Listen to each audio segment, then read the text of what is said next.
Começando mais um podcast e vídeo da Movement, do nosso projeto Resenha Movement. O último episódio da temporada de empreendedorismo, trazendo jovens empreendedores, pessoas que foram um pouquinho além. E aí hoje o nosso amigo Paulo Campos, que foi muito além da educação física. O Paulo é hoje o dono da empresa Medex e disponibilizou aí no seu curto tempo, na sua apertada agenda, disponibilizou um tempinho para conversar com a gente, para poder contar um pouquinho da sua história e deixar aqui um insight. Eu tenho certeza, muitas informações importantes para os professores da educação física, para o mundo da educação física. Paulo, muito obrigado por disponibilizar seu tempo para a gente. E eu queria que você começasse aqui se falando um pouquinho de você e se apresentando para todos nós, mais detalhadamente. Bom, muito obrigado, Alan. Prazer estar aqui falando com você e falando com o mundo da educação física. Tenho muito orgulho de ser profissional de educação física e vou tentar contar um pouco das minhas experiências aqui no mercado de trabalho e na graduação também. E acho que é isso. Bom, sou ex-atleta profissional de atletismo, vivi muito do esporte, escolhi a graduação em educação física em função do atletismo, né? Era uma forma de continuar envolvido com o esporte. Na graduação descobri que não era a performance que eu queria trabalhar, me apaixonei por bioquímica, por fisiologia do exercício aplicado a grupo de risco. Comecei minha experiência acadêmica atuando no NEP, que é o Núcleo de Estudo e Pesquisa do Envelhecimento, do professor Hélio Furtado. Foi o que me incentivou a entrar no mundo acadêmico e a me dedicar ao estudo de prescrição de exercícios para populações crônicas, principalmente. Tive a oportunidade de fazer o mestrado em Medicina do Esporte. Tive uma experiência muito relevante no ambulatório de neurologia, trabalhando do Hospital Antônio Pedro, na UF, trabalhando com prescrição de exercícios aeróbicos para pacientes com neuropatia diabética. Então, acho que é mais ou menos isso. Eu fui construindo a minha formação, né, com experiências diversas, mas sempre focado nesse público de risco, né, nessa população com doença crônica não transmissível. E acho que o objetivo hoje é ir mostrando como eu fui construindo um negócio dentro desse público-alvo. Então, Alan, se quiser complementar também, acho que em algum momento eu vou começar a contar a história da construção do negócio em si. Legal, Paulo. Não, o que eu queria dizer, assim, a gente, quando pensou nessa primeira temporada de empreendedorismo, pensou em jovens profissionais, uma nova geração de educação física. Para mim, você faz parte dela, né? Formado em 2009. E aí a gente queria trazer pessoas que ainda atuavam como personal, mas que começavam a fazer empreendimentos fora da área de personal, ou que já vinham há algum tempo fazendo algum tipo de empreendimento, algum tipo de investimento, fazendo um negócio que não fosse simplesmente dar aula. E aí, conversando com o Pedro, tô com a dificuldade aqui, como é que a gente fecha essa primeira temporada? E surgiu o teu nome, Pedro lembrou de você. Legal, Tem Pedro, o Paulo e tal. Só que o Paulo não dá aula mais de personal. E aí eu falei, uma temporada que a gente queria trazer as pessoas que ainda estavam dando aula de personal, inclusive eu abro a temporada falando isso. Mas vamos fechar, vamos quebrar, vamos fechar com um caso bem diferente, porque é meio que fica como se fosse uma progressão, né? Uma próxima etapa. Então a gente já fecha a temporada com uma etapa, e só para reforçar aqui para a galera que está ouvindo e está assistindo, é que nada contra o personal, né? A gente já teve gente aqui falando, eu particularmente não me vejo, não sei se talvez um dia eu pare, mas eu gosto tanto que eu acho que eu vou acabar sempre mantendo alguma aula, a não ser que, mas eu não sei como assim, que você comece a atingir de outras maneiras também, né, Paulo, que eu acho que foi o seu caso, e você vai poder, que também não é ruim se parar de dar aula de personal. É que é só pra gente não estigmatizar. Eles falaram que é ruim. Eles falaram que tem que ser para sempre. Não é nem uma coisa nem outra, mas a gente queria te trazer, e que bom que você pôde vir, porque assim, vamos dar o passo daquele que saiu, que hoje é um gestor, mas em função da educação física. Conta um pouquinho dessa transição aí pra gente. Paulo, fica à vontade, cara, conta essa história pra gente. Não, acho que tá alinhado com o propósito desde o início, né? Ele só vai ganhando escala. Tem uma frase de um gestor de fundo, que é bem conhecido, que é o Guilherme Achê, que ele fala que entre empreendedores, quem não toma risco conta a história dos outros. E tomar risco é fundamental, assim. Então, assim, contando a história, né, foi interessante que, assim, o primeiro lugar que eu fui trabalhar efetivamente, eu estava envolvido com atuação acadêmica, eu era bolsista na universidade, na Castelo Branco, porque eu era atleta, então eu não precisava pagar a faculdade, né, e estava ali estudando 100% do tempo. Até que surgiu uma oportunidade para fazer estágio na Estação do Corpo. E, cara, assim, lá eu descobri um novo mundo da educação física, que tudo para mim era os acadêmicos. Então, quem tem mestrado, doutorado, pós-doutorado era referência, eu queria estar na universidade, e de repente eu vi toda aquela galera na Estação do Corpo extremamente bem-sucedida, atuando com a educação física, atuando na prática. Eu falei, cara, aqui é um bom lugar para estar. E me dediquei 100% àquilo, assim, passei super bem na prova de seleção, depois tive uma experiência muito relevante, foi ali que eu conheci o Pedro Ivo, e tive ele como referência e diversos outros professores. E, assim, chegou um dado momento que eu estava me formando na Estação do Corpo, eles tinham uma política que, para você ser professor de sala ou personal trainer, você deveria ter passado no processo de estágio, né? Então, todo mundo que estava ali tinha uma história com a academia bem longa.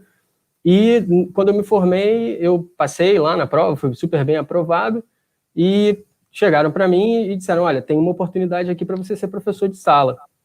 E o interessante é que nessa época eu já estava conduzindo um relacionamento, assim, de mostrar a importância da atividade física para grupo de risco, e eu conversava com uma aluna que era a Isabela Bussadi, né, doutora Isabela Bussadi, uma referência na endocrinologia, professora do IED, Instituto Estadual de Diabetes e Endocrinologia, e ela começou a se encantar por aquilo, ela estava começando a montar uma equipe multidisciplinar, já tinha puxado uma nutricionista para atender os pacientes dela, e foi quando ela chegou para mim e falou, Paulo, por que você não vai trabalhar comigo no consultório e fazer prescrição de exercício para os meus pacientes?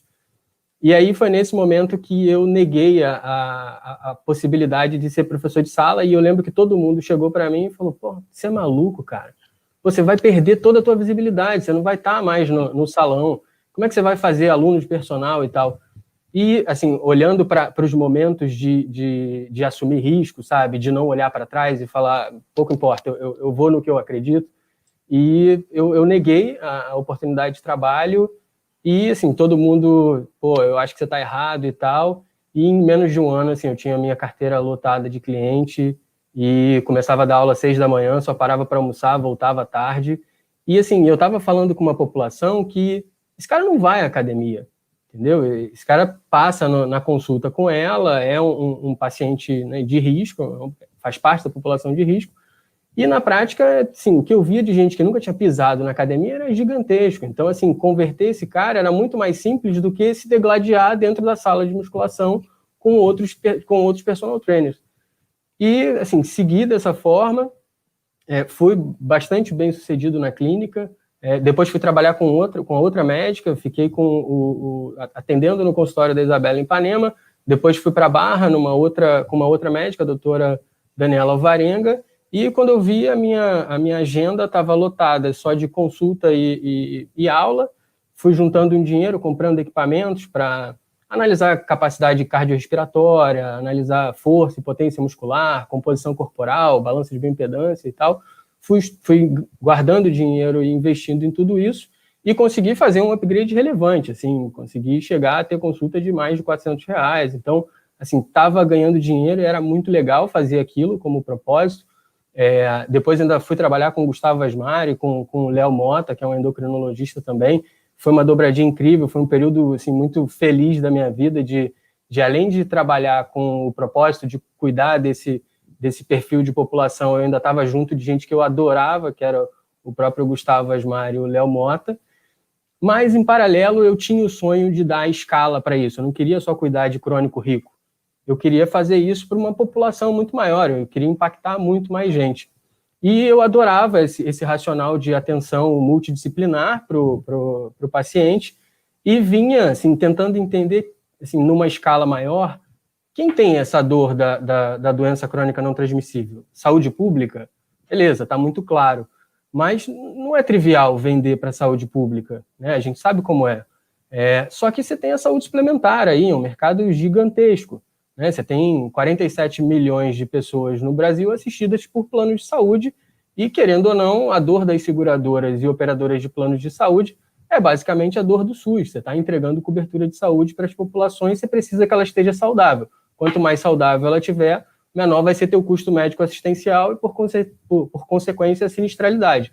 Então, essa seguradora vai ter um desempenho financeiro maior em função de ter uma população mais saudável. E aí eu falei, talvez faça sentido olhar para esse mercado e tentar vender solução para esse mercado. E aí eu comecei fazendo o screening populacional, sem tecnologia nenhuma, então ia eu e um time de profissionais de saúde, enfermeiro, nutricionista, médico, e a gente fazia rastreamento de populações crônicas, ou seja, a seguradora me dava uma conta dela, uma rede de supermercados ou uma indústria qualquer, e a gente ia lá fazer um check-up básico, ou seja, testar glicemia, pressão arterial, triglicerídeo, circunferência de abdômen e peso, e tentar entender o risco daquela população para a doença crônica não transmissível, uma vez que é uma doença de longo período assintomática. Então, o indivíduo tem e não sabe que tem, né? Então, é fundamental rastrear, pensando que operadoras de plano de saúde e seguradoras são bichos muito reativos, tá? Ou seja, depois que uma proposta, né, de um beneficiário é implantada e ele passa a ter a cobertura daquele plano, o plano só vai olhar para ele o dia que ele der defeito e que ele tiver que fazer uma internação ou fazer um exame de alta complexidade. Do contrário, ou seja, a medicina não é preventiva, ela é reativa. E eu sempre olhei e falei, cara, acho que faz todo sentido cuidar dessa galera preventivamente, até para entender o risco e dar previsibilidade para essa seguradora, para ela entender o risco das pessoas. E eu sempre fiz um comparativo com outros produtos de seguro, né? Quando você pensa, por exemplo, num seguro de automóvel, você está comprando o risco de direção das pessoas, ou seja, quanto menos tempo de habilitação ela tem, maior o preço, e o risco de roubo e furto, ou seja, se ela mora numa região de risco, o preço também sobe.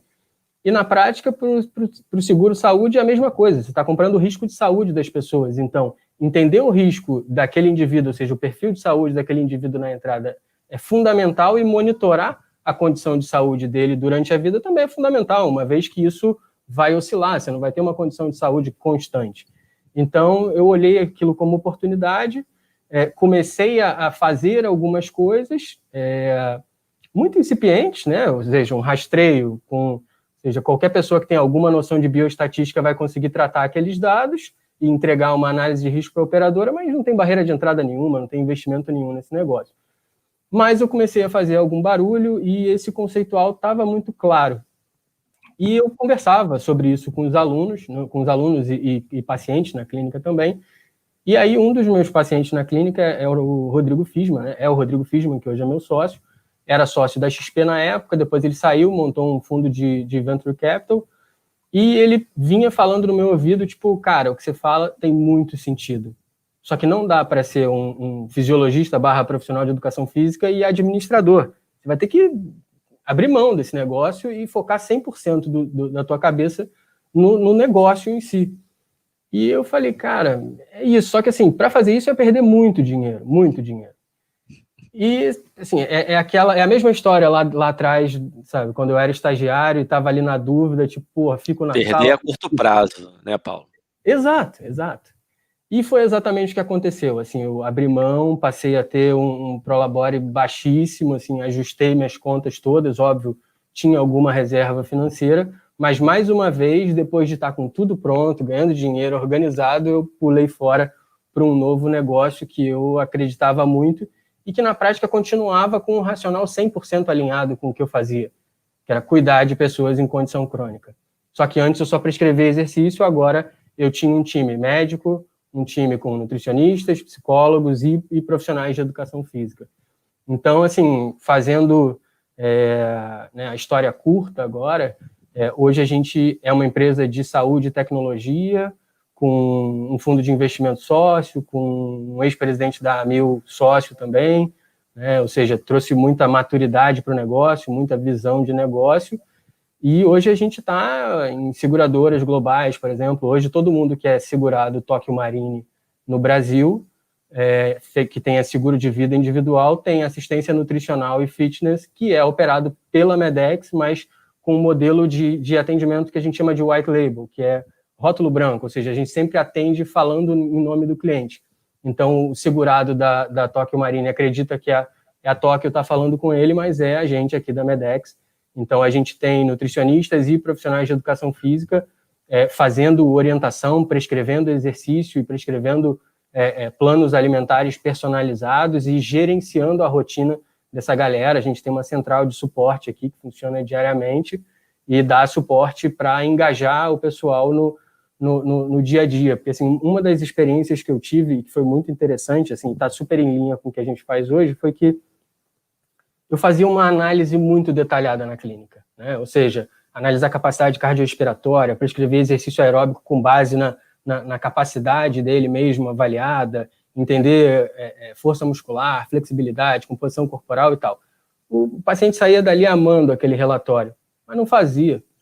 Então, assim, o que a gente percebia cada vez mais é que o que falta é motivação para engajar no dia a dia. Então, assim, que é o que a gente faz aqui no suporte, ter alguém que está ali perturbando o Alan, falando, Alan, fez exercício hoje, como é que eu posso te ajudar e tal, e está sempre incentivando, sabe, e de forma humana, tá? É fundamental que seja humano, essa história das pessoas acharem que tecnologia vai mudar, o mundo efetivamente vai mudar, mas certas coisas ainda precisam ser humanas. Então, hoje a gente tem um escritório aqui na Glória, que é bem grande, a gente consegue atender contratos no Brasil inteiro. Mas, na prática, o que eu digo que o que faz um obeso estar no nosso programa, um diabético, um hipertenso, é um profissional de saúde que tem nome, que cuida dele, fala com ele diariamente. Então, a gente acredita que assim, o propósito continua em linha com o que era um sonho pequenininho lá atrás, e hoje você já tem assim, tanta gente envolvida, e a gente tem conseguido impactar tanto aí na saúde financeira, né, dessas operadoras e seguradoras e na saúde clínica mesmo desses pacientes, né, na melhora dos hábitos de vida e dos dados clínicos dessas populações. Usando a tecnologia para humanizar o negócio. É isso. A tecnologia dá escala para o troço, né? O que as pessoas acham que isso é em tudo, né? E na educação física parece que é mais forte a autoexcludência, né? Se eu coloco uma coisa, eu tiro a outra. Se eu estou colocando tecnologia, significa que eu não tenho mais ser humano, não é isso? Então você deu um exemplo bem legal, depois acho que você pode detalhar ainda um pouquinho mais. Mas você falou um negócio para mim muito legal aí, que eu conversei com o Marcão, que trabalhou com você na MCP. O Marcão é meu contemporâneo, né? Na estação, exatamente. Marcão se formou em 2009 também, eu me formei no segundo semestre de 2008, ele no primeiro semestre de 2009, a gente entrou junto na faculdade, ele atrasou um semestre para formar. E ele falou muito de correr risco, né, da importância de ter coragem para correr risco.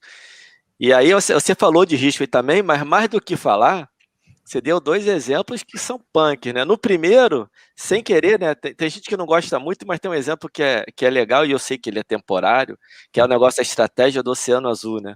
Você saiu ali daquele lugar onde os tubarões estavam brigando entre si e foi para um lugar que o mar estava azulzinho, que só tinha você.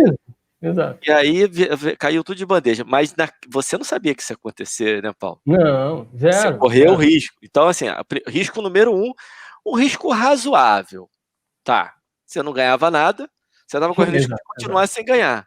Ganhava R$4 a hora, né? Era estagiário, ia ser contratado como professor de sala, ia ter visibilidade e tinha uma tendência a ter bastante aluno de personal e passar a ter uma receita boa. Só que você era R$4 a hora. Você estava sendo de nada, pô, absoluto, para nada. Ou seja, ou eu cresço de um lado, ou eu arrisco crescer do outro. Você não estava perdendo necessariamente. Mas é o que você falou, assim, na sala ali, a quantidade de gente, e aí vi de Pedro Ivo, Guilherme, assim, a galera, porra, tinha 20 anos de profissão e tava todo mundo ali no mercado há muitos anos. Então, o cara, quando vai optar pelo professor, não vai escolher o cara que é recém-formado. Então, acaba caindo um em você, né, Paulo? Mas você tá num oceano cheio de tubarão, a verdade é essa. Mas as oportunidades, tanto que o próprio Marcão cresceu muito ali dentro.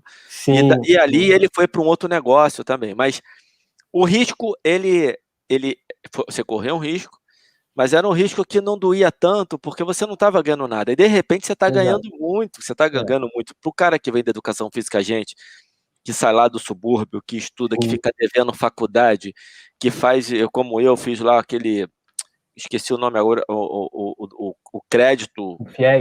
FIES. Eu fiz o FIES, que você, né, termina a faculdade e continua pagando. Durante a faculdade fiquei devendo, uma loucura danada. A receita de personal é a gente quase que fica milionário da noite pro dia, né, Paulo? E aí, cara, você tá com esse dinheiro, comprando aparelho, fazendo negócio, cobrando R$400 na consulta, e o cara fala para você, vai ter que largar isso. Era muito da visão dele, que era uma visão muito clara de negócio, assim, pois cara. Tinha que botar e é uma coisa, né? 100%. Abrir mão de mas o risco ali, ele era mais pesado. Ele era gigante. E você... E você falou uma coisa importante aí, né, de origem, principalmente. Então, pô, vim de Padre Miguel, assim, meus pais não têm ensino fundamental completo, gente muito, muito simples. Então, quando eu consegui crescer ali profissionalmente, eu elevei o padrão de vida dos meus pais junto com o meu, né? Então, de repente, fazer esse downgrade depois não ia comprometer só o meu padrão de vida, mas o deles também.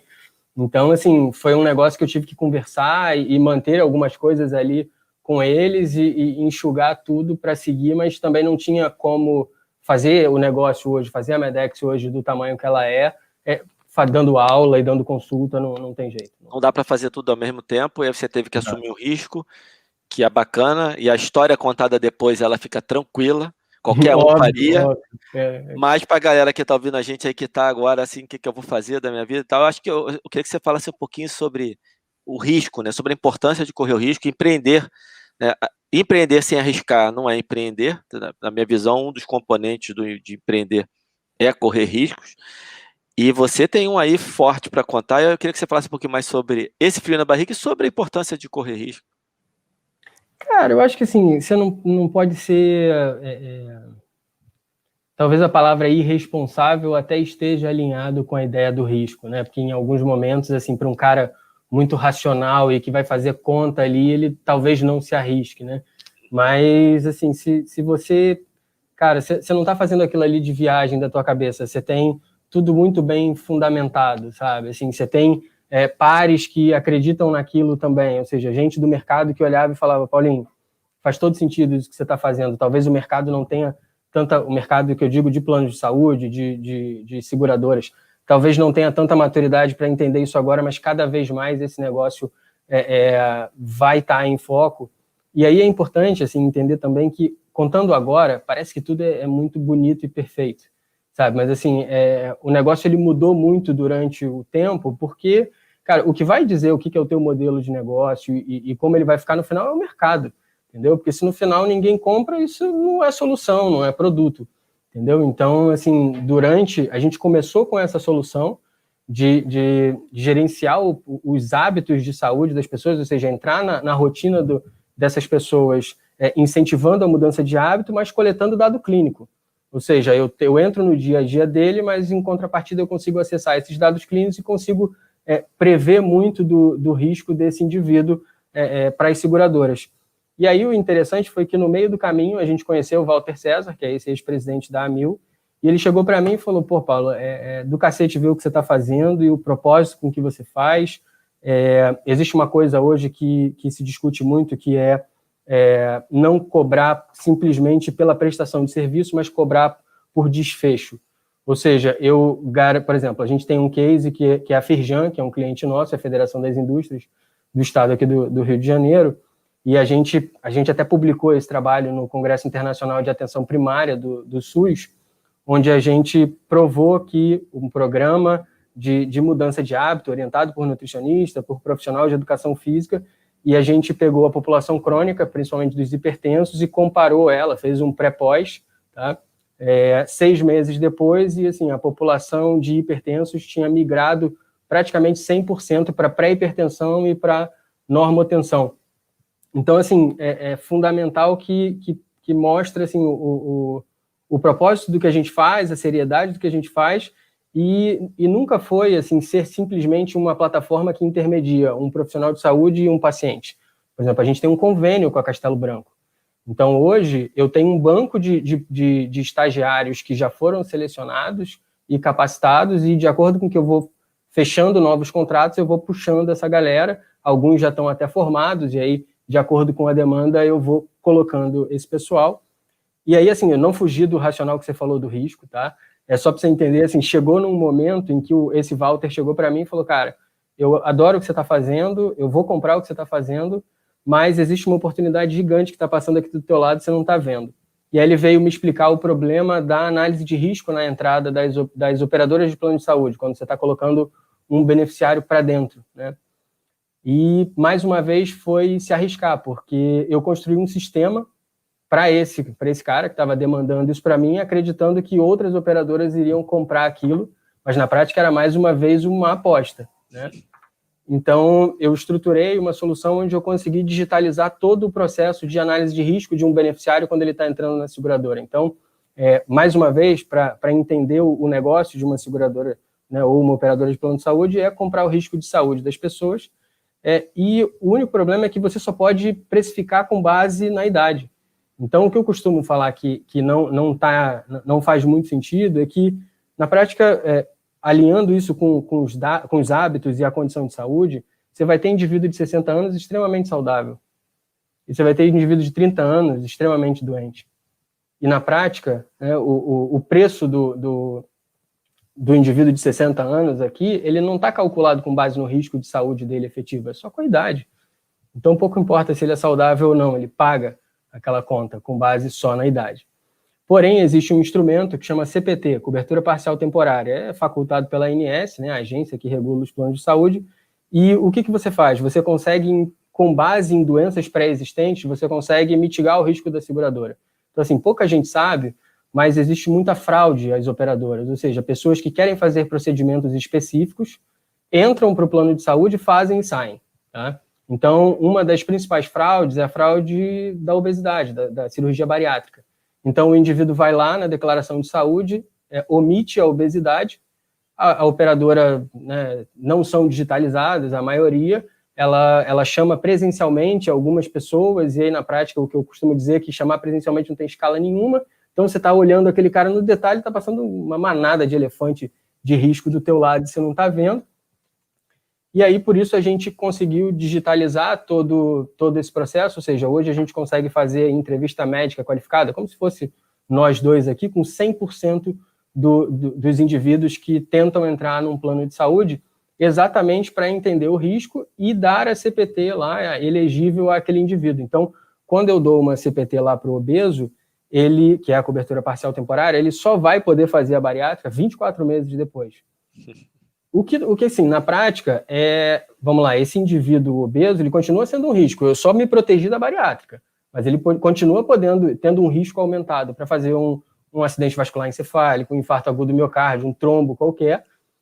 E se for urgência e emergência, a operadora tem que cobrir. Então, olha o modelo que a gente faz hoje.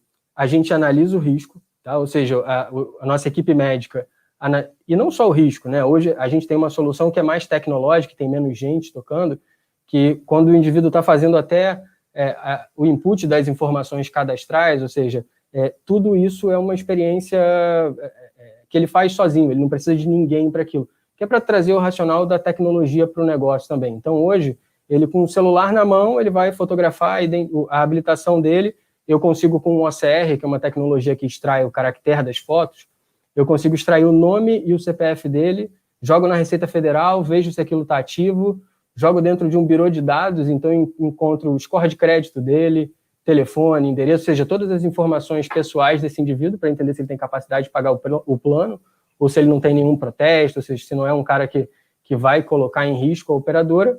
Feito isso, ele vai para a análise de risco de saúde.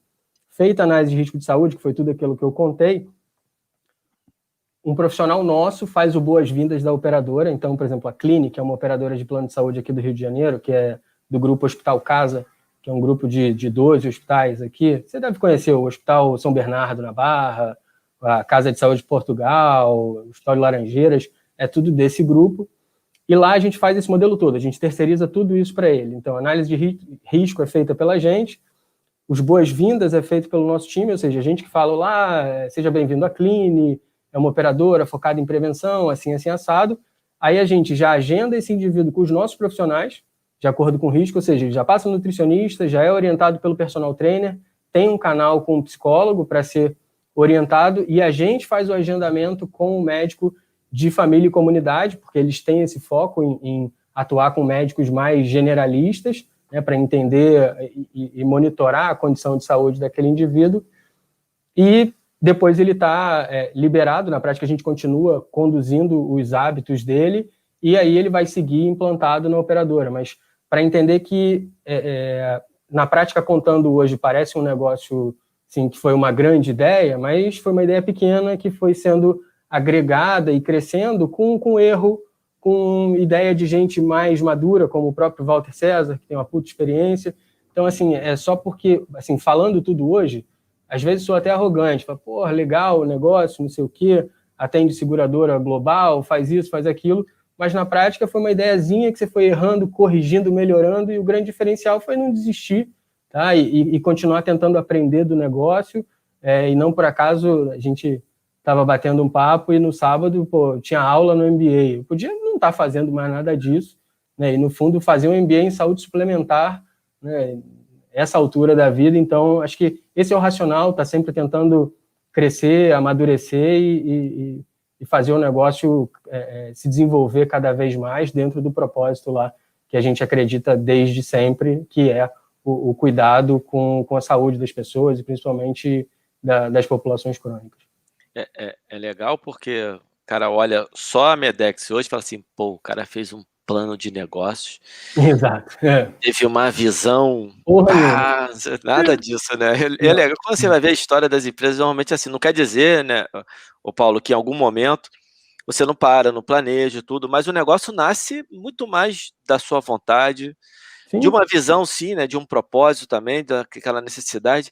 E aí tem uma coisa que a gente conversou em off, a gente conversou no telefone ainda, que, pô, eu achei sensacional, porque é a tua visão de uma coisa que vai além, né, que tenha um impacto na sociedade, né, de realmente aumentar os níveis de atividade física. E no título a gente está falando de um mundo que vai além da educação física, pessoal, mas através da educação física. Exato. É um mundo, assim, você hoje tem aí um nutricionista, né? Você tem hoje nutricionistas, você tem todo um time de várias disciplinas, exato. Mas ele nasce da educação física e ainda tem toda a visão da educação física, só que mostra que um profissional de educação física, ele pode ir sim além do simples olhar da educação física para atingir o propósito da educação física, o que é mais bonito.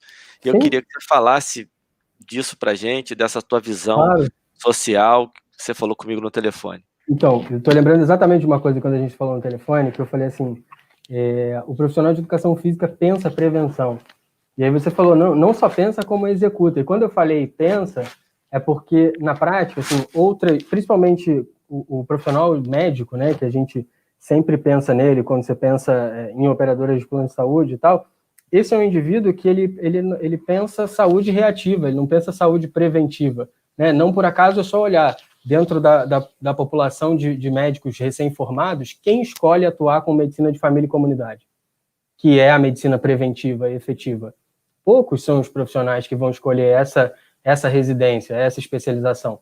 Então, assim, todo mundo quer ser cirurgião plástico, ou seja, quer não só cirurgião plástico, ou qualquer outra especialidade que não está alinhado com o racional de prevenção. E eu acho que, assim, o profissional de educação física, ele pensa a prevenção o tempo inteiro. Acho que, assim, a limitação, até porque ele pensa a promoção de saúde com base na prescrição de exercício, ou seja, essa é prevenção. Prevenção.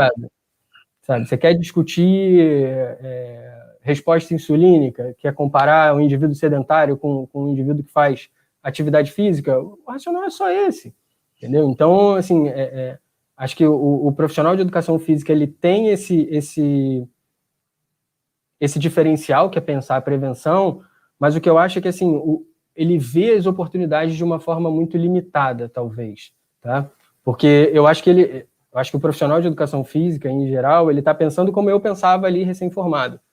Ou eu vou atuar com a atuação acadêmica, ou seja, vou continuar aqui, vou fazer mestrado, doutorado e vou seguir na universidade, ou eu vou virar o personal trainer das estrelas. Cara, mas, bicho, pensa lá Não, eu tô brincando, assim, porque você está pensando em formas de ser bem-sucedido, você vai ter que ser um cara que está ali com bastante visibilidade no mercado fitness, Mas o que eu acho é que, assim, olhando para a dor, que é o principal, né, que seria a pandemia da inatividade física, né, e você tem um estudo velhão que fala disso, né, e na prática, cara, é olhar e, assim, como é que eu resolvo esse problema, mas não da forma limitada, pensando, cara, eu vou trabalhar para uma rede de academias, ou vou trabalhar dentro da universidade. Cara, você tem um mar de opções, só que a diferença é que você vai ter que criar o teu mercado, entendeu? Você não tem muito essas opções, você vai ter que pensar e falar, pô, será que faz sentido eu trabalhar com médico, atendendo os pacientes dele? Porra, faz sentido aí.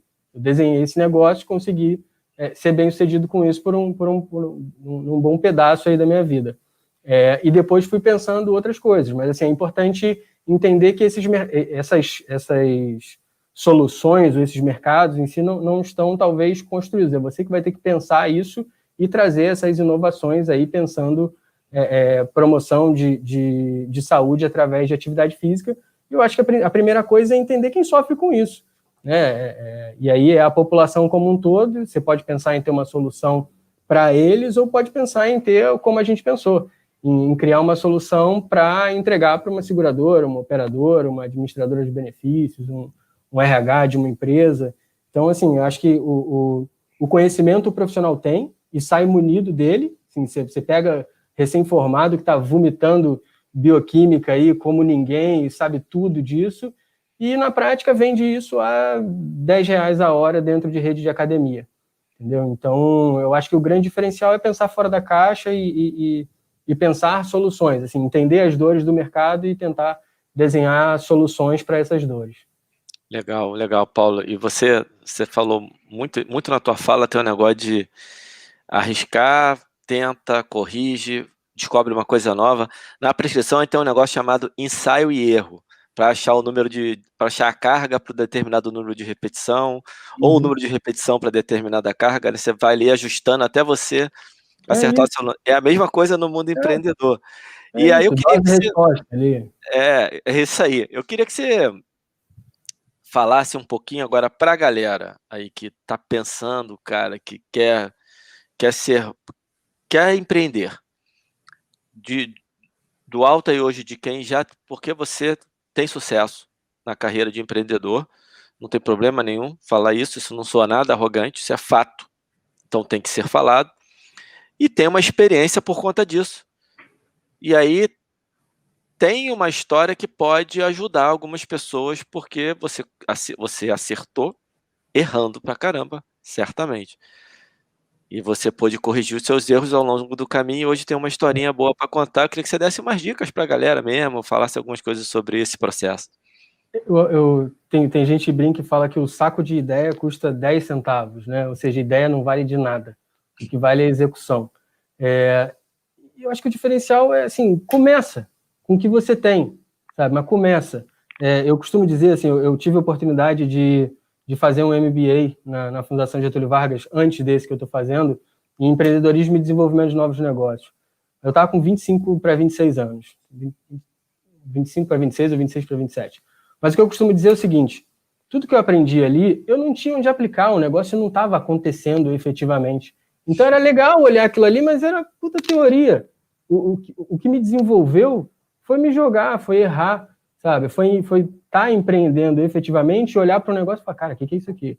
Sabe? E estudar, sabe? Então, assim, eu brinco que talvez, assim, hoje eu consigo aproveitar muito mais esse MBA que eu estou fazendo, porque está na minha rotina, é o meu dia a dia, é o negócio que eu toco. Então, assim, eu acho que a principal coisa é começar, sabe? Porque se você for achar que, não, primeiro eu vou fazer um MBA disso, ou vou fazer uma especialização daquilo, cara, não, o pessoal brinca também e fala que se começou... Como é que é? Não vou lembrar agora, mas se nasceu pronto, se nasceu morto. Nasceu perfeito, demorou para sair. Que o negócio tem uma frase... isso. Se nasceu pronto... Enfim, é que nasceu pronto, já nasceu tarde. É isso, assim, tem que começar ruim mesmo, e aí você vai corrigindo durante o tempo. Assim, se eu for olhar para a primeira nota fiscal que eu emiti lá atrás, assim, uma vergonha aquilo que eu estava fazendo, assim, comparado ao que a gente tem hoje, sabe, a estrutura de tecnologia. Hoje a gente integra dado clínico de, cara, 20 mil pessoas aqui, sabe, e consegue gerar relatório, tem BI para essa porra toda. Então, assim, é do cacete para um cara que gosta de estatística e gosta de dado de saúde, sabe, entender perfil de hábito, de dado clínico, e analisar risco de populações gigantescas, assim, numa tela de computador. Então, assim, até um dos profissionais que a gente tem aqui, que tem até uma participação, foi meu professor na graduação, é o Hélio Furtado. Então, assim, é o cara que sabia pra cacete de bioestatística, e quando a gente foi crescendo, tendo um volume de dados gigante, foi, cara, vamos trazer alguém casca grossa para olhar para esse negócio. Então, assim, a gente é povoado por profissionais de educação física aqui, e eu acho que é legal mostrar isso, sabe? A gente é bem sucedido, e esse estigma de que profissional de educação física não vai ganhar dinheiro, cara, tem vendedor de picolé que ganha dinheiro e criou franquia monstruosa. Você pega o dono da CIMED, sabe? O cara acho que não tem ensino nível superior, então não está exatamente na formação, está na vontade, está na tua capacidade de fazer as coisas acontecerem efetivamente. Então, eu acho que a ideia seria essa, assim, começa, sabe? E bicho, não seja irresponsável, assim, sem noção também, sabe? Acho que você tem que estar fundamentado no que você está fazendo, tem que ser organizado. Isso é outra coisa que eu acho que falta um pouco no... O profissional de educação física, ele é um bicho que ele passa a saber tudo de prescrição de exercício. Mas, assim, você pergunta uma coisa básica de contabilidade, ele não sabe. De finanças, ele não sabe. Você vai ver como é prestação de conta da galera, a galera não emite nota das aulas. Então, assim, aí depois, assim, fica mais difícil você se organizar lá na frente. Então, assim, é o tipo de coisa que, às vezes, é importante... assim, eu já ouvi muita crítica de... assim, principalmente quando era personal e você via muita gente que não era o melhor tecnicamente, mas era o cara que mais ganhava dinheiro, o pessoal brincava e falava, não adianta de nada saber tudo de biomecânica e de fisiologia e não ler o Globo. Ou seja, o que tu vai falar com o teu aluno? Você não sabe nada do mundo, sabe? Então, eu acho que passa muito por isso, por ter uma cabeça um pouco mais aberta e querer aprender de coisas fora da educação física e principalmente se relacionar com outros profissionais de saúde, né, que é fundamental, nutricionistas, médicos, fisioterapeutas. Então, de forma geral, acho que é isso, assim, se jogar e começar. Acho que esse é o principal. Cara, acho que você acabou dando uma mini aula aí. Para quem escutou até agora, eu acho que eu estou até confundindo, falando demais e tal. Não tá não, cara. Eu dou palestra, eu não tenho esse perfil, eu sou um cara do dia a dia do negócio. Eu sento é isso que é bom. E não confundiu nem enrolou nada, Paulo, assim, de verdade. Volta um pouquinho, pega o papel e a caneta, porque tem dicas preciosas aí. E uma que você falou, cara, que você já repetiu várias vezes, faz. Porque, cara, você vai fazer, vou me preparar, vou ler não sei o quê, vou estudar, quando eu acabar de fazer isso tudo, aí a oportunidade passou. Exato, alguém fez primeiro que você. E além disso, o que você também falou, que é importante, quando você está vivenciando um negócio e você pega uma informação, você consegue fazer o link mais fácil e consegue sedimentar aquela informação com mais força dentro de você, né? Eu lembro que quando eu entrei na faculdade, eu já atuava como provisionado na sala de musculação. Foi muito mais fácil para aprender anatomia. Óbvio. As pessoas perguntavam para mim, pô, tu já estudou anatomia em algum lugar? Não é possível. Não, cara. Eu estou no meu dia a dia fazendo isso, é muito mais fácil. Sim. Eu tenho até um questionamento sobre o modelo de educação hoje como ele é, porque você vê um monte de coisa na teoria para depois ir para um estágio, e aí quando você chega no estágio, você fala assim, caramba, vou ter que voltar lá e revisar a matéria inteira? Por que eu já não estava vendo isso no caminho? E o que você está falando... né? Fragmentado, e aí você só consegue ver de cima, né? A foto grande, depois de muito tempo, né? Então você não liga as coisas. Exatamente, aí perde, o cara, pô, tinha que ter prestado mais atenção nisso, naquilo, só que você não ia prestar atenção porque não fazia sentido para você naquela hora. Então, é fantástico o que você está falando, né, de poder, e agora você poder estudar algumas coisas vivenciando, e aí você estuda também as coisas, você é mais seletivo, você escolhe melhor, claro, chegou nesse processo, mas para isso é preciso fazer, se não começar... Eu dei o exemplo da contabilidade porque era um negócio que eu não gostava. Então, assim, o exemplo que eu dei de não emitir as notas e tal era exatamente o que eu não fazia, entendeu? Passar tudo na física e ser desorganizado. Então, assim, era um negócio que, assim, só fazendo eu fui entender o tamanho do problema e fui olhar e falar, cara, isso aqui não pode continuar dessa forma. Então, assim, não obrigatoriamente estudar aquilo na teoria vai fazer você aplicar na prática. Então, assim, é fundamental iniciar para entender o tamanho do problema e ir tentando corrigir no meio do caminho mesmo, para não perder tempo. Acho que a ideia tem que ser um pouco essa, assim. Legal. Outra coisa legal que você falou para a galera mais técnica que está escutando a gente é que aí o Paulo sai da área técnica para virar um empresário, hoje um administrador, um gestor, mas tem em volta de si um monte de gente acadêmica e a empresa produz ciência. Fala um pouco, você falou rapidinho aí, mas acho que vale a pena falar um pouquinho mais dessa produção científica aí. Então, assim, acho que uma das ideias de trazer o Hélio foi essa, e a gente tem uma coisa que é o seguinte, toda vez que a gente está pleiteando um novo contrato, por mais que você tenha ali um presidente do plano de saúde que está olhando e falando, não, olha o case dos caras aqui, legal e tal, já ouvi falar assim, assado, você tem um diretor médico que vai analisar a gente, vai sabatinar. Então, assim, quando você chega mostrando que, olha que legal esse trabalho aqui, e aí, pô, você mostra que já passou por uma banca examinadora, sabe? Você mostra seriedade no que você está fazendo, assim, produzir ciência, querendo ou não, traz seriedade no posicionamento daquela marca, né? Então, assim, você olha outras empresas de saúde pelo mundo, a galera produz ciência exatamente para se posicionar e ser autoridade naquilo que ele está fazendo. Então, assim, a gente o tempo inteiro olhou para isso e quando a gente senta com um diretor médico de operadora ou de seguradora, o cara desarma quando ele vê tudo aquilo. Porque ele, cara, quando você está produzindo esse tipo de coisa, você é minimamente sério, assim, você submeteu esses dados à análise e tal. Então, assim, produzir ciência se mantém, mais uma vez, eu já devo ter dito essa palavra aqui 200 vezes, propósito, ou seja, se mantém com o propósito lá do início, que era... porque eu acho que tem um hiato gigante, sabe? Você tem uma galera produzindo ciência e pouco dessa ciência aplicada na prática.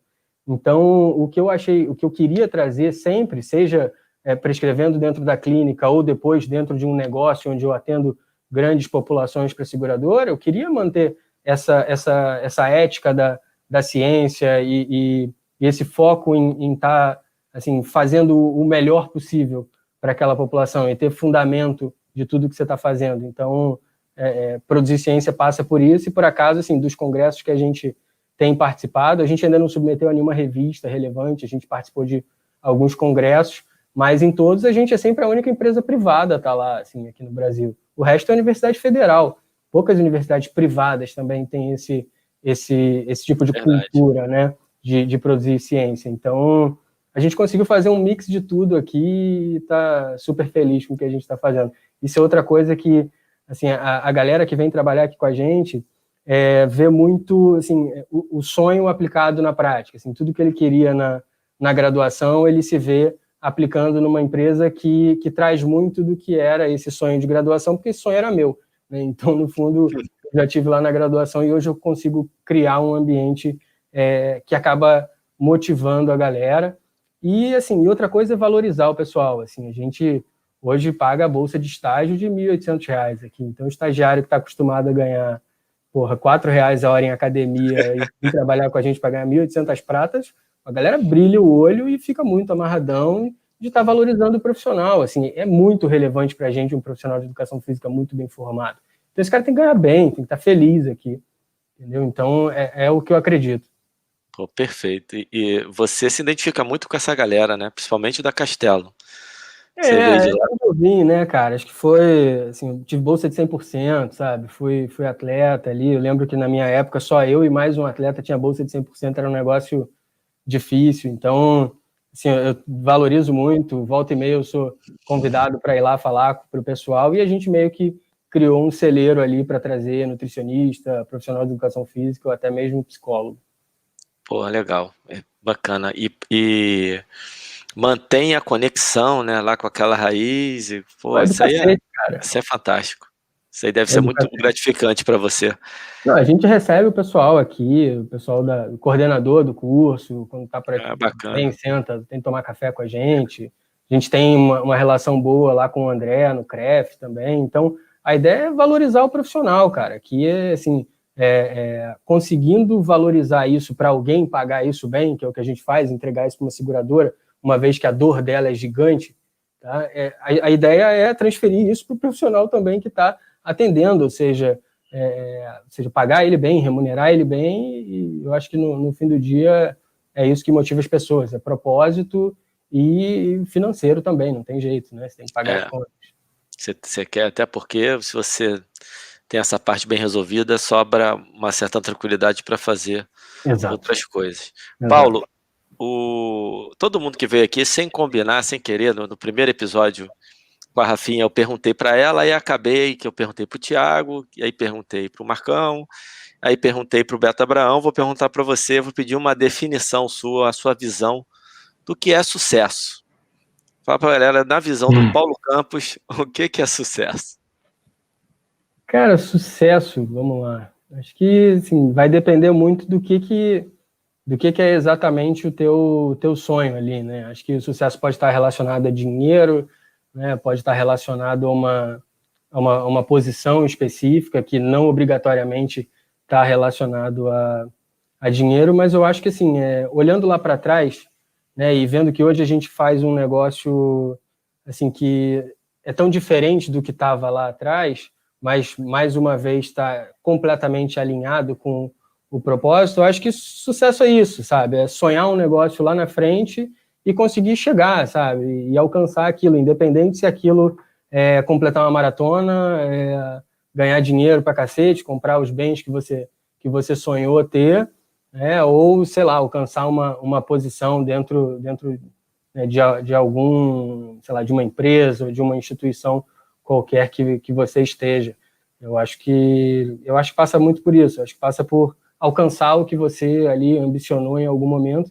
E, assim, eu acho que tem uma coisa aí que é muito importante e eu já ouvi muito no passado, falar, que pro pobre, quando você é pobre e você fala de alguma coisa muito distante da tua realidade, neguinho te zoa, né? E vai falar, pô, tu é sonhador demais e tal. Então, eu acho que, assim, tudo que se materializa, primeiro teve que ser sonho, né? Tu teve que pensar naquilo e sonhar, ambicionar. Então, eu acho que passa muito por isso, assim. Eu acho que as pessoas precisam realmente imaginar, desejar, sonhar aquilo que elas querem e, mais uma vez, colocar em ação, porque se não colocar em ação, não adianta de nada.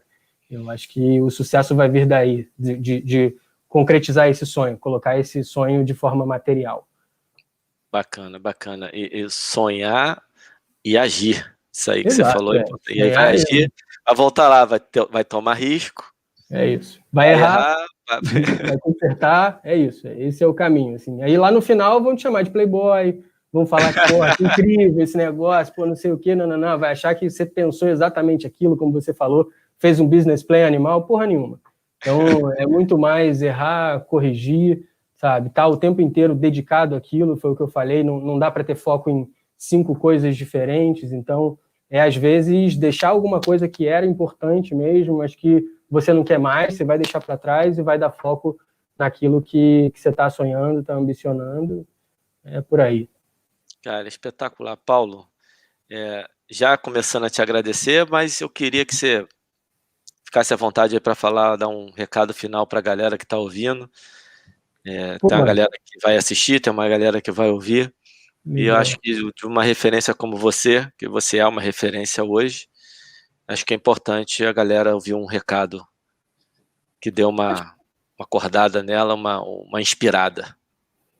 Cara, eu acho que é isso, assim, acho que o meu objetivo foi não ficar muito, assim, falando só do negócio hoje, mas falar da dificuldade da construção dele, acho que mostrar que, sabe, não foi facilitado em momento nenhum, não teve um tio rico ou um pai para fazer isso, aquilo, acho que o caminho principalmente para o profissional de educação física, que na média é gente que veio de baixo, que está se virando, eu acho que é isso, é sonhar, é ter ambição, sabe? Principalmente pensar fora da caixa e colocar em ação, sabe? E não se limitar às oportunidades que o mercado está te dando aí e que às vezes vai ser o mais fácil, às vezes o melhor caminho é o mais difícil mesmo.